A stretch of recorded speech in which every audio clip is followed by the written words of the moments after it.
All right, ladies and gentlemen, welcome back to the channel. We're talking about the Las Vegas Raiders in tonight's video. Now, this may be a little bit biased, but the Raiders are actually a really solid football team. And, people didn't even realize this last year. Their roster wasn't bad. They desperately needed a more consistent, reliable quarterback. Obviously, they needed some running back help. Once Devontae Adams was shipped off, they need wide receiver help.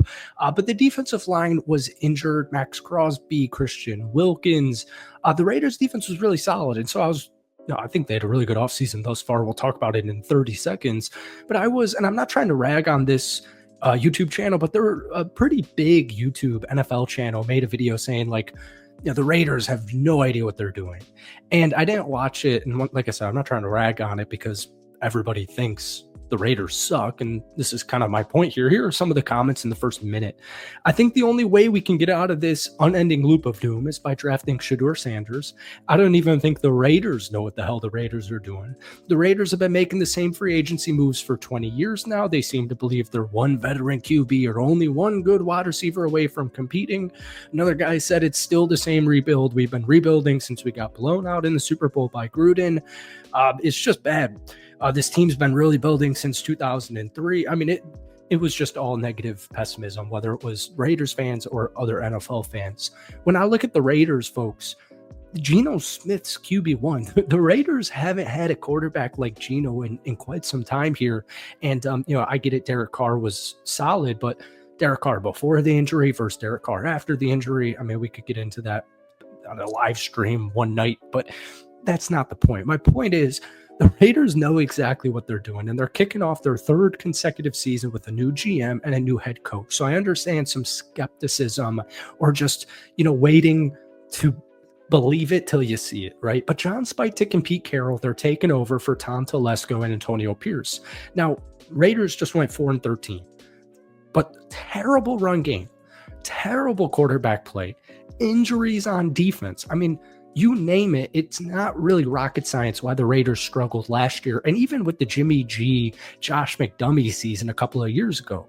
So Geno Smith the other day on Monday said this, not in a cocky or arrogant way, but I just feel I'm one of the better QBs in the NFL. I'm out there to go prove it. And then Pete Carroll said he's going to bring us great stability and belief. And I know, pessimist NFL fans or Raiders fans would say, well, isn't that what they tried to do with Gardner Minshew? Isn't that what they tried to do with Jimmy Garoppolo? Well, yes, but Geno Smith is neither of those two quarterbacks. And even if you combine Jimmy Garoppolo and Gardner Minshew and Aiden O'Connell, you still don't have a Geno. So Geno will be 34, but especially if the Raiders draft Ashton Genty at pick number 6, that offense is going to be scary. And we'll talk about that towards the end of the video. But Carroll, Geno's 34 this season, or he'll be 34. Carroll and Smith, we remember this. He coached Geno for 5 years with the Seattle Seahawks before being fired following the 2023 season. Now, Geno was thrown into a starting role day one in the NFL from the New York Jets after being selected in the second round of the 2013 NFL draft. Now, he was benched prior to 2015, so it immediately went poor with the New York Jets. And he did not get a full-time starter opportunity until 2022 when Seattle trades away Russell Wilson and let Geno have command of the offense. And so over the next 3 seasons, Geno proved that to be the right move. And he became one of, if not the most efficient quarterbacks in the NFL. Between 2022 and 2024, Geno completed 68.5% of his passes, which was 4th in the NFL. He averaged 7.4 yards per attempt, which was 12th, and ranked 19th in expected points added per dropback. Now, turnovers is what everyone loves to say on these Geno Smith videos. Oh, he threw 15 interceptions last season. Oh no, turnovers are an issue. Since taking over as Seattle starter, Geno has thrown technically 35 interceptions, which is 3rd most in that span. He's lost 22 fumbles, which was 10th most in the span, and he was the 3rd highest intercepted QB last season with 15. But you have to keep in mind the Seattle Seahawks offensive line was horrible. They were a horribly coached offensive team, that bad. Ryan Grubb should have never been hired. They move on from Shane Waldron. He goes to be the OC in the Chicago Bears.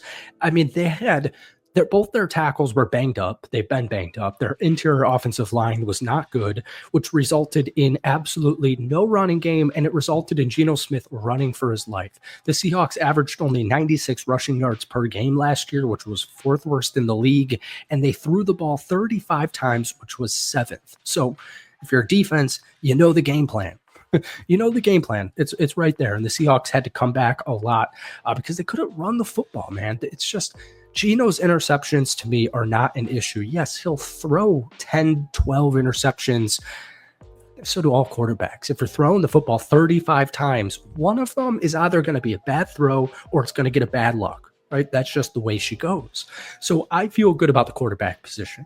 All right. And they'll address the running back room at some point.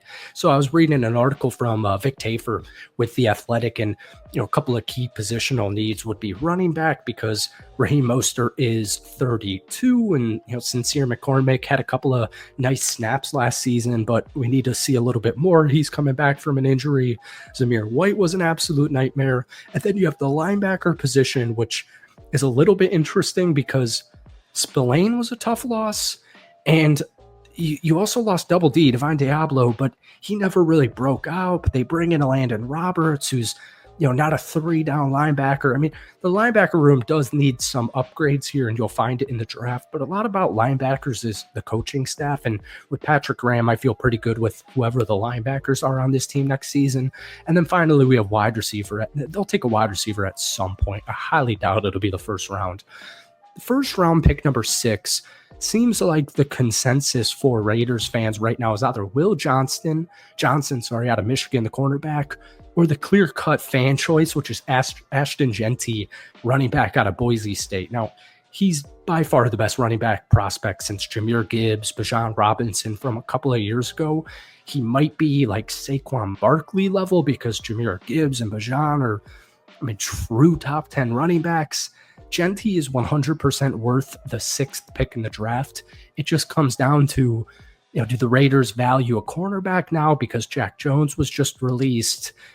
I wouldn't be surprised. In fact, I kind of would be surprised if the Raiders do pick Genty at 6. I think they'll go a little bit smarter and go like safer, I should say, Will Johnson, quarterback out of Michigan. But this is a really big thing I want to hear from my Raiders fans watching this right now is, who do you want at 6?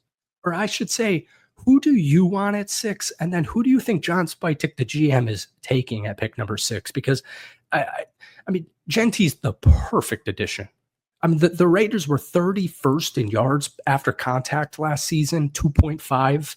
It was really bad. Boise State doubled that at 5.3. He would change everything, no matter if it was the Raiders or wherever he goes. So let me know down below, even if you're not a Raiders fan, who they should take and who you want them to take. But that's it for me. Hope you enjoyed it. Hit that like button, hit that sub button, and we'll see you in a couple of days. Peace.